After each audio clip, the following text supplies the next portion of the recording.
Всем привет, дорогие друзья! Сегодня хочу поделиться с вами простым, но очень вкусным рецептом приготовления куриного филе. Это конвертики с начинкой. Теперь никто не скажет, что куриное филе сухое. Мясо получается очень сочное и нежное. И я предлагаю два способа приготовления – в духовке и на сковороде. Выбирайте, какой способ вам больше нравится, и пишите об этом в комментариях. Все ингредиенты и пошаговый рецепт с тайм-кодами вы можете посмотреть в описании к видео. Куриное филе нарезаю тонкими кусочками. Вот этот жир, кстати, можно срезать.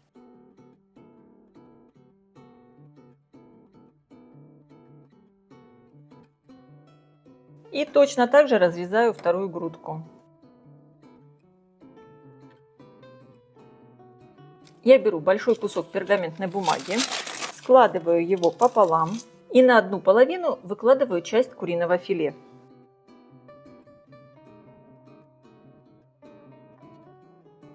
Оставляю небольшое расстояние между филе.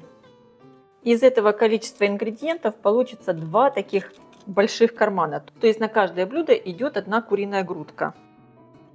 Выложила филе и закрываю сверху второй частью пергамента. И теперь скалкой, или если у вас есть молоточек, которым отбивать мясо, но без зубчиков, тогда отбивайте им. Я буду отбивать мясо скалкой, делаю его таким максимально тонким. Отбиваю скалкой, чтобы мясо не порвалось. И мясо как бы раздвигаю в длину. Можно приподнять бумагу, посмотреть, что у нас получается. Видите, какая красота. Вот здесь немножко сдвину. Мясо получается очень тонкое.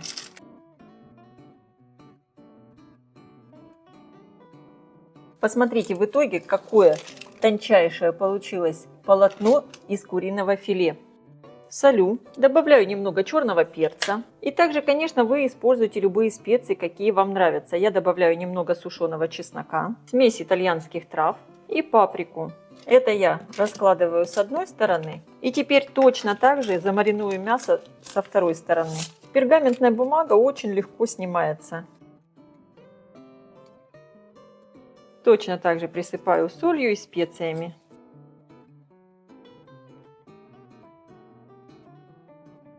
Закрываю пока пергаментной бумагой и подготавливаю точно так же второй кусок. Если для вас так неудобно мариновать мясо, вы можете после того, как разрезали куриное филе на кусочки, его замариновать, потом разложить и отбивать.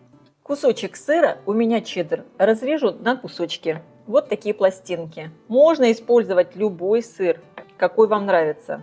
Можно его натереть на терке, либо нарезать, как я, пластинками. И также тонкими дольками режу помидор. Вообще, конечно, начинка может быть любая. Все, что вы хотите, вы можете положить внутрь этих конвертиков, и будет вкусно. Беру пласт куриного филе.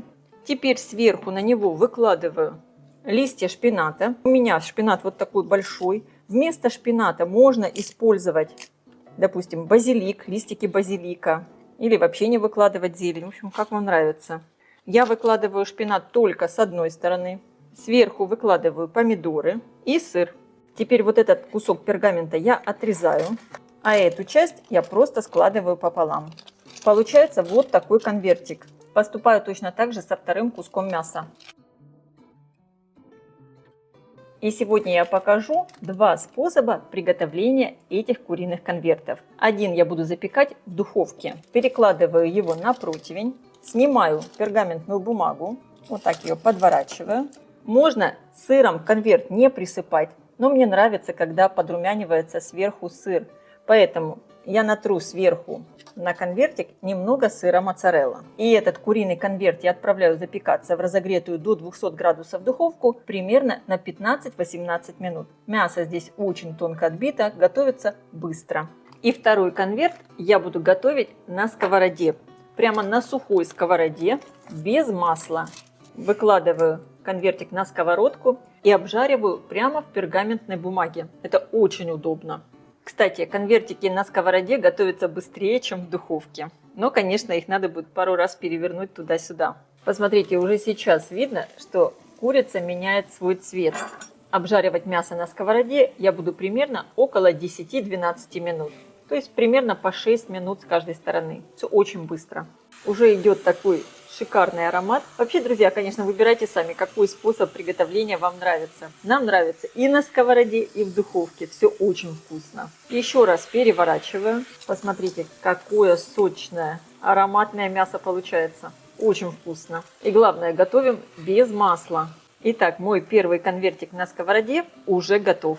Пергаментную бумагу можно вот таким образом либо подвернуть, либо обрезать, как вам больше нравится. Я бумагу срежу, чтобы вид был более эстетичный. Украшаем немного зеленью и наслаждаемся. Ну и, конечно, разрежу и посмотрим, что там у нас получилось.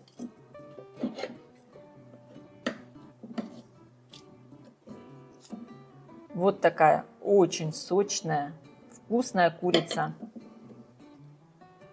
Курица в духовке также уже запеклась. Также украшаю немного зеленью и сразу подаем к столу.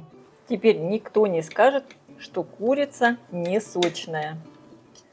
Это реально очень сочно, вкусно и сытно. Приготовьте и попробуйте.